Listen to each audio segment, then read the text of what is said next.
Chocolate, caramel and coffee. Can you honestly think of a better combination? Now to start off with, we're going to need some coffee. Now there's two ways you can do this. You can use instant coffee and you'll only need about a tablespoon's worth. And you can just use that as a powder form, that's fine. Or you can go my route, and if you have fresh brewed coffee that you can make at home, that's always preferable. But it comes down to personal taste and what equipment that you have. So instant coffee is perfectly fine, but if you have an espresso machine, well, then make up a shot of espresso.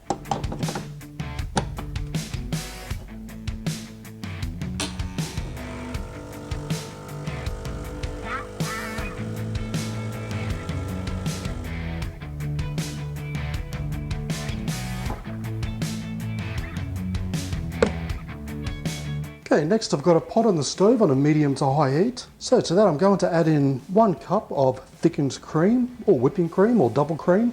And then to that our tablespoon or shot of espresso. And a 1/4 teaspoon of vanilla extract. And we're just going to keep on stirring this until it comes up to the boil. Now we don't want to boil it away, but we want it to start bubbling. So as soon as it gets to that bubbling stage, when it's just starting to boil, that's when we take it straight off the heat. Okay, so as you can see, it is just starting to boil away now, so take it straight off the heat. Okay, so while it's still hot, we're going to add 4 ounces or about 110 grams of chopped up chocolate or chocolate chips. And we're just going to stir that through until the chocolate is completely melted. So we're basically making a ganache. Now look at that, it's nicely mixed, and tell you what, it smells delicious too. So we have a nice smooth chocolate.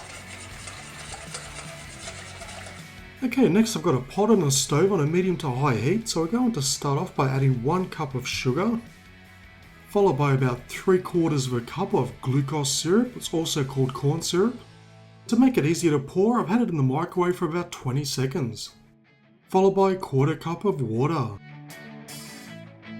Next we're going to stir it in until the sugar is completely dissolved and everything's nice and combined, and then we're going to bring it up to a high heat until it starts to boil. Okay, so it's nice and clear, everything's dissolved and it's starting to boil. Now just with a pastry brush, just brush around the outside, just with some water. It'll just stop any crystals from forming around the pot. And now we're going to continue to cook the sugar until it comes up to a nice amber color and it starts to slightly smoke. And you'll also notice the bubbles have slowed down dramatically too.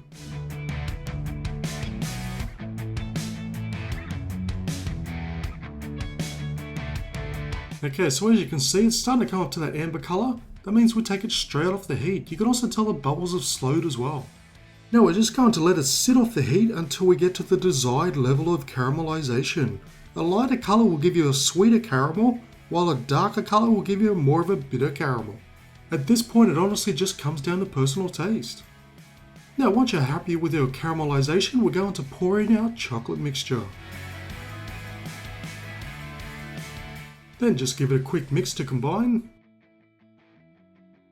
Now I've placed it back onto a high heat. And we're going to continue to cook this up until it gets to 248 degrees Fahrenheit, or about 130 degrees Celsius. Now I'm going to use a candy thermometer. Now they're very cheap, you can also buy a normal thermometer, as long as it gets to the right temperature. Now once at the right temperature, we're going to work quickly. We're going to add about 3 tablespoons of butter, then give it a very good mix until the butter is completely dissolved in our mixture. And as soon as the butter's dissolved, take it straight off the heat. Now finally off the heat, we're going to add in a 1/4 teaspoon of salt and just give it a very good mix through. And this will really help enhance those lovely coffee, chocolate and caramel flavors. Now lastly, I've got a baking pan here lined with a baking paper or parchment paper. So just simply pour in our caramel mixture.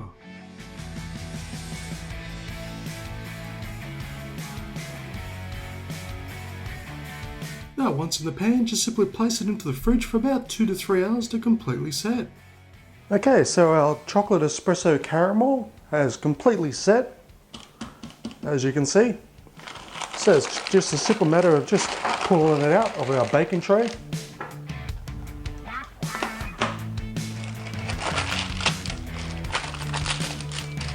and simply just cutting it up to our desired shapes. And it cuts surprisingly easily. It's not overly sticky, which is good.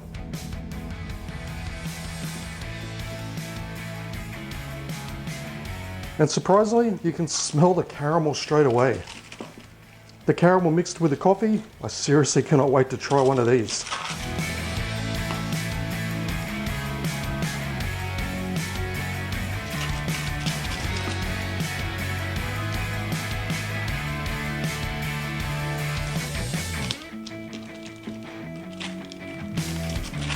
And would you look at that, it just looks like one big block of chocolate.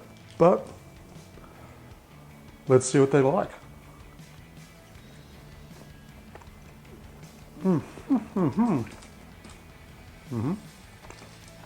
Oh, that is really good. The coffee and caramel is a perfect combination.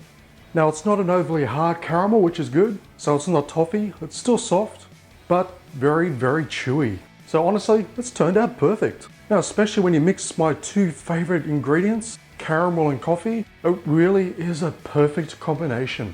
So as you can see, it was very simple to make. They can make it thicker than this if you like. I don't think you want to go much thinner. At the moment, it kind of looks like, you know, an after dinner mint type size, which is perfect. So it's good to share with the family. It's good to share at a party. It's good to have after a coffee. It's good to have during a coffee. Or as just a general treat during the day or in the afternoon after a long day. But no matter when you have it, either way, it's going to taste simply delish.